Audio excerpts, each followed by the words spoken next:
Good evening students. 19वां chapter चला हुआ था, छोटा सा ये एक पॉइंट रहता है, चैप्टर कंप्लीट हो जाएगा। इसके बाद डेथ ऑफ ए पार्टनर। इससे जो पहला केस था वो ये था कि पार्टनर रिटायर हो जाता है, तो उस केस में तो सिंपली वो पार्टनर सिर्फ रिटायर हुआ है, उसकी डेथ नहीं हुई है, तो हम उसी को पेमेंट कर देते हैं। कोई प्रॉब्लम नहीं थी ये देखने के लिए कि किसको पेमेंट करी जाएगी, वो सिर्फ रिटायर हुआ तो पेमेंट उसी को कर दी जाती है। लेकिन यहाँ पे पार्टनर की ही डेथ हो जाएगी तो पे किसको करें और कितना पे करें? तो किसको पे करना है? उसके एग्जीक्यूटर को, उत्तराधिकारी को, उसका जो नॉमिनी होता है उसको पेमेंट करी जाती है। और पेमेंट कितनी करी जाती है, उसकी कैलकुलेशन कैसे करी जाएगी? सेम केस वही रहेगा जो रिटायर्ड पार्टनर का केस था, सारी प्रोसेस कैलकुलेशन की वही रहेगी। उसको भी रेवैल्यूएशन जो अकाउंट है वहाँ से जो प्रॉफिट या लॉस होगा उसमें पार्ट मिलेगा, गुडविल में पार्ट मिलेगा, अनडिस्ट्रीब्यूटेड प्रॉफिट थे या लॉस थे उनमें पार्ट मिलेगा, वैसे उसको कैपिटल मिलेगी, वैसे इंटरेस्ट ऑन कैपिटल पे किया जाएगा, वैसे वो ड्राइंग जो उसने निकाली हुई थी उसको इंटरेस्ट ऑन ड्राइंग पे करना है, और बाद में बची हुई जो अमाउंट होगी वो एग्जीक्यूटर को मिल जाएगी। यहाँ पे सिर्फ डिफरेंस इतना है कि जिस पार्टनर की डेथ हुई है उसके एग्जीक्यूटर को ये राइट है कि उसकी डेथ की डेट तक का वो प्रॉफिट में पार्ट ले सकते हैं। देखिए, कुछ स्पेशल जो आइटम रहेंगी उसके अकाउंट में क्रेडिट करी जाएंगी। कैपिटल जो जिसकी डेथ हो चुकी है, पार्टनर की जो कैपिटल थी वो उसके एग्जीक्यूटर को मिलेगी। जो उसकी गुडविल में पार्ट था वो मिलेगा उसको, इंटरेस्ट ऑन कैपिटल मिलेगा, रेवैल्यूएशन अकाउंट का जो प्रॉफिट हुआ उसमें उसको पार्ट मिलेगा, अनडिस्ट्रीब्यूटेड प्रॉफिट थे, रिजर्व थे, उनमें पार्ट मिलेगा, जॉइंट लाइफ पॉलिसी में पार्ट मिलेगा, और जो उसकी प्रॉफिट हुआ है उसकी डेथ डेट तक का उसमें उसको पार्ट मिलेगा। कुछ अमाउंट होंगे जो उसके अकाउंट में डेबिट किए जाएंगे, drawing, interest on drawing, revaluation account से अगर लॉस होता है, अनडिस्ट्रीब्यूटेड जो लॉस है वो उसके अकाउंट में डेबिट किया जाएगा, या फिर जो गुडविल की वैल्यू है किसी रीज़न से हो सकता है कि उसमें कमी आ जाए तो उसको भी हमने डेबिट करना है। तो यहाँ पे जो क्रेडिट हमारी आइटम्स हुई और जो डेबिट हुई दोनों का जो डिफरेंस रहेगा वो अब एग्जीक्यूटर को मिलेगा, तो वो उसके अकाउंट में ट्रांसफ़र कर दिया जाएगा। सेम वैसे ही जैसे रिटायर्ड पार्टनर के पास ये राइट था कि वो अगर चाहे तो 6% की रेट से इंटरेस्ट ले सकता है अपनी अमाउंट के ऊपर, या फिर वो प्रॉफिट में पार्ट ले सकता है जो उसकी कैपिटल या फिर टोटल जो अमाउंट उसने फर्म के लिए छोड़ रखा है उससे फर्म को होगा। या तो वो प्रॉफिट में पार्ट ले सकता है या फिर जब तक उसकी फुल पेमेंट नहीं कर दी जाती वो 6% की रेट से एनुअल इंटरेस्ट ले सकता है। और जो जॉइंट लाइफ पॉलिसी होती है उसमें कौन सा पार्ट मिलेगा पार्टनर को? उसको अपना जो अमाउंट है पॉलिसी का उसमें तो उसको पार्ट मिलेगा ही मिलेगा, और जो बाकी के बचे हुए पार्टनर हैं उनकी सरेंडर वैल्यू में भी उसको पार्ट मिलेगा। क्वेश्चन देखिए, ए, बी और सी 3 पार्टनर हैं, 3-2-1 की रेशियो में ही अपना प्रॉफिट या लॉस डिस्ट्रीब्यूट करते हैं। तीनों की अलग अलग से पॉलिसी करवाई गई है, ए की 60,000 रुपये की, बी की 30,000 रुपये की और सी की 24,000 रुपये की। इसके बाद इनका जो प्रीमियम है वो प्रॉफिट एंड लॉस अकाउंट में डाल दिया जाता है, जो हर साल कब बनाया जाता है? 31 मार्च को। इसके बाद 30 जून 2011 को बी की डेथ हो जाती है। उस टाइम पे जो सरेंडर वैल्यू थी पॉलिसी की, जो सरेंडर वैल्यू थी वो कितनी थी? 1/4।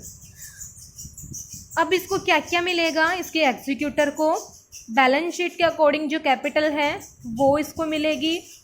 इसकी जो डेथ डेट है वहाँ तक इसको 10% की रेट से इंटरेस्ट मिलेगा कैपिटल के ऊपर। उसके बाद जो प्रॉफिट हुआ है उसमें इसको पार्टिसिपेट करवाया जाएगा, कब तक की डेट का? डेथ डेट का।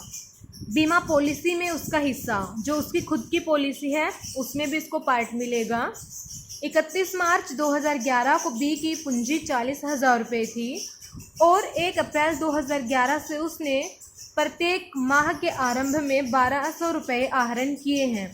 तो हर जो महीने हैं वो 1200 रुपये ड्राइंग कर लेता है। तो आप ड्राइंग की कैलकुलेशन कर सकते हो। 10% की रेट से इंटरेस्ट लगेगा और प्रीवियस ईयर का जो प्रॉफिट है वो कितना है, 24,000 रुपये। तो यहाँ पे अब ये देखना है जो बी का एग्जीक्यूटर है उसको कौन कौन सा अमाउंट मिलेगा। देखिए बी का जो पॉलिसी में हिस्सा है वो कितना रहेगा। उसकी खुद की पॉलिसी 30,000 रुपये की है, खुद की पॉलिसी उसकी 30,000 रुपये की है। उसका प्रॉफिट और लॉस में डिस्ट्रीब्यूट कितना है, 2/6। तो 30,000 में उसका 2/6, 10,000 उसको खुद की पॉलिसी में से मिलेगा। हमने पढ़ा था कि जो सरेंडर वैल्यू होती है बाकी के पार्टनर्स की, उसमें भी उसको पार्टिसिपेट करवाया जाएगा। तो सरेंडर वैल्यू कितनी थी पार्टनर की, बाकी के जो बचे हुए पार्टनर हैं उनकी 1/4। तो ए की जो पॉलिसी थी उसकी अमाउंट कितनी थी, 60,000 रुपये, और सी की जो पॉलिसी अमाउंट थी कितनी, 24,000 रुपये। तो दोनों की जो सरेंडर वैल्यू कितनी है, 1/4, 1/4। इसमें से भी जो इसका पार्ट है, इसकी जो प्रॉफिट शेयरिंग रेशियो है वो पार्ट इसको मिलेगा 2/6, 2/6। तो ए की पॉलिसी में उसको 5,000 रुपये मिलेंगे और सी की पॉलिसी में उसको 2,000 मिलेंगे। दोनों टोटल इसको 7,000 रुपये मिलने हैं। तो अब ये 7,000 कौन पे करेगा, दोनों मिलके ए और सी पेमेंट करेंगे, बट किस रेशियो में करेंगे, गेनिंग रेशियो में। यहाँ पे डायरेक्ट ये नहीं करना है कि ए की पॉलिसी में इतना हिस्सा निकला है तो ये ए ही पे करेगा, या सी की पॉलिसी में से 2,000 रुपये पार्ट निकला है तो ये सी पे करेगा। दोनों को टोटल करके 7,000 रुपये आया है। तो अब ये 7,000 आपने जो रिमेनिंग पार्टनर्स हैं के रिमेनिंग पार्टनर्स की जो गेनिंग रेशियो निकली है उसमें पे करवाया जाएगा। तो यहाँ पे जो ए है वो 5,250 पे करेगा और सी है 1,750 पे करेगा। उसके अलावा इसको प्रॉफिट में पार्ट मिलेगा, इसकी डेथ डेट का। प्रीवियस ईयर का प्रॉफिट यहाँ पे 24,000 दिया गया है, बट 24,000 में अब इसको 2/6 पार्ट मिलेगा। लेकिन कितना मिलेगा, जब तक इसकी डेथ, मतलब जब इसकी डेथ हो जाएगी उसके बाद का पार्ट प्रॉफिट में पार्ट इसको नहीं मिलेगा। बट ये 24,000 रुपये जो है वो पूरे साल का है, लेकिन इसमें से सिर्फ इसको 3 महीनों का ही प्रॉफिट मिलेगा। क्योंकि यहाँ पे देखिए ये 30 जून को इसकी डेथ हो जाती है, तो अप्रैल, मई और जून सिर्फ 3 महीने ही इसको प्रॉफिट में डिस्ट्रीब्यूट करवाया जाएगा। तो 2,000 रुपये इसको ये वाले मिल जाएंगे। उसके बाद इंटरेस्ट ऑन कैपिटल भी आप इजीली निकाल सकते हो। इसका फॉर्मूला हमने प्रीवियस चैप्टर में किया था। तो यहाँ पे जो जो चीज़ें इसको मिलनी हैं क्रेडिट कर देना, जो जो चीज़ें इसको इसने पे करनी है, यानी कि जो इसके अकाउंट में से निकलेगा पैसा वो डेबिट कर देना। बाकी का जो अमाउंट है वो बी का जो एग्जीक्यूटर है उसके अकाउंट में ट्रांसफ़र कर दिया जाएगा। देखिए ड्राइंग इसने जो निकाल ली थी वो ये इसने पे करनी पड़ेगी, इंटरेस्ट ऑन ड्राइंग इसने पे करना पड़ेगा। यहाँ पे कौन कौन सा क्रेडिट किया गया है, कैपिटल इसकी जो थी 40,000 रुपये की वो इसको मिलेगी। इंटरेस्ट ऑन कैपिटल 1,000 रुपये, वैसे तो इसको 10% की रेट से अगर निकाले तो 4,000 रुपये इंटरेस्ट ऑन कैपिटल बनता है, लेकिन कब तक इसको मिलेगा, डेथ डेट तक का। तो सिर्फ 3 महीनों का ही इंटरेस्ट ऑन कैपिटल इसको मिलेगा। Profit and loss suspense account 2,000, इसको 24,000 में से जो अभी हमने कैलकुलेट किया था 2,000 ये मिलेंगे। बाय लाइफ इंश्योरेंस पॉलिसी, इसकी खुद की पॉलिसी में हिस्सा इसको 10,000 रुपये मिला था। ए और सी दोनों का टोटल 7,000 जो मिलना था वो इनकी गेनिंग रेशियो में हमने डिस्ट्रीब्यूट किया था। तो यहाँ पे अब इसका जो बैलेंस है वो कितना बचता है, 56,340 रुपये। इसने जो फर्म से लेना है उसमें से जो फर्म को पे करना है वो निकालने के बाद इसके एग्जीक्यूटर को पे कर दिया जाएगा।